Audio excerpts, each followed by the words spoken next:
Hey guys, and welcome back to the channel. In today's video, we're going to be installing the rear brake light overlays for the VB WRX from JXR Performance.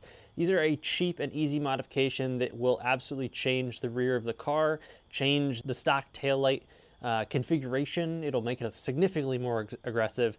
These are a kind of a medium level smoke. They're not a full super dark smoke, but they're pretty dark in the grand scheme of things. We're going to get it darked out. We're going to lose the chrome essentially here, and it's going to be a nice, red on dark black taillight. You'll still get great light through these just because they're just a tint product. And this is a super easy and cheap installation. These are super cheap as well, so it's a quick and easy way to really level up the rear of your car. And we're going to get them installed on the car today. Installation super quick. You can do two things. You can do a dry installation, which just means you clean up the taillights and you install these things dry. It's just a little bit trickier because there's a little bit less room for mistakes, but we're going to do a wet installation so you guys can see what that looks like, which just means, again, cleaning up the rear of the car and then using a soapy water mix on both the taillights and on these to put them on, and we're squeegee the water out and we're done. That's all you got to do. Let's get them installed. So this is one of those super easy installations for products. So we've got the taillight here, the tint itself. This is the taillight it's going on. You'll just want to clean this off. I cleaned this off with a rag. It left a little bit of sediment on it.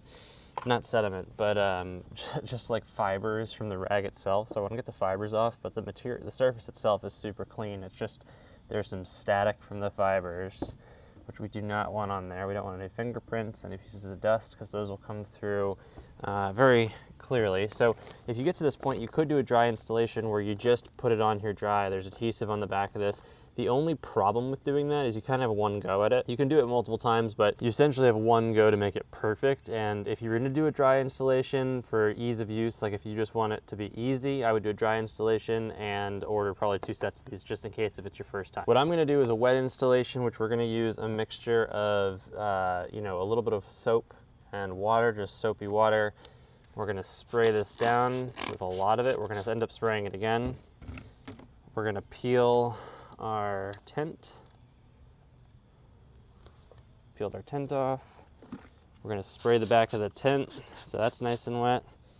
We're going to grab it in a different place where our finger was, spray that little piece so it's not a tack spot, spray this one more time.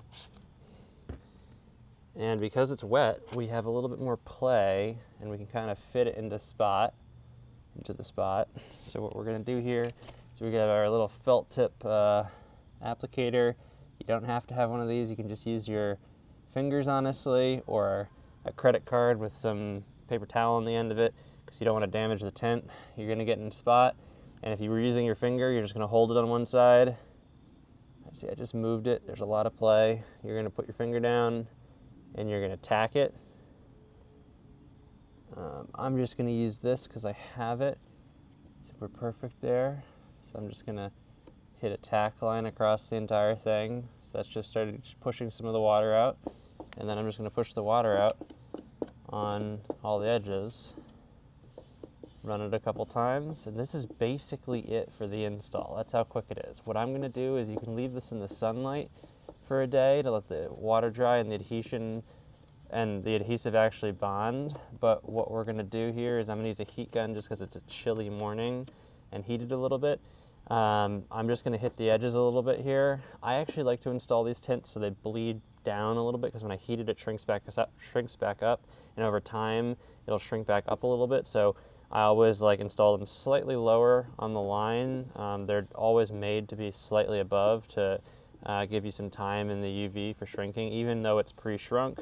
Anyone that tints knows that these things over time with UV exposure do have a slight adjustment. So that's basically it. We're going to hit it with a heat gun and then we're done. And I'm just going to heat around it first to warm up the areas around it a little bit, just very light heat. I just don't want to create a big temperature differential or it'll peel the corners when I'm heating it up. So I'm doing this just evenly around it, and then I'm going to hit it all at once.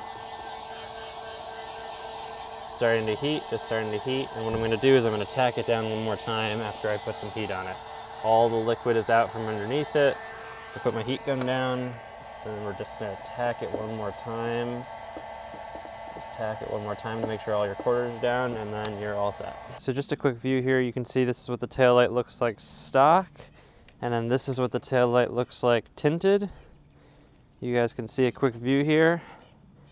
There's a pretty substantial difference. And there we have it. We've got it installed. It looks so much better. It's a cheap and easy modification to do. It really changes the rear of the vehicle, gets rid of that chrome, and again, it looks pretty darn good, as you can see. I have a link in the description for you guys and a discount for you, so enjoy it, and good luck modifying your VB.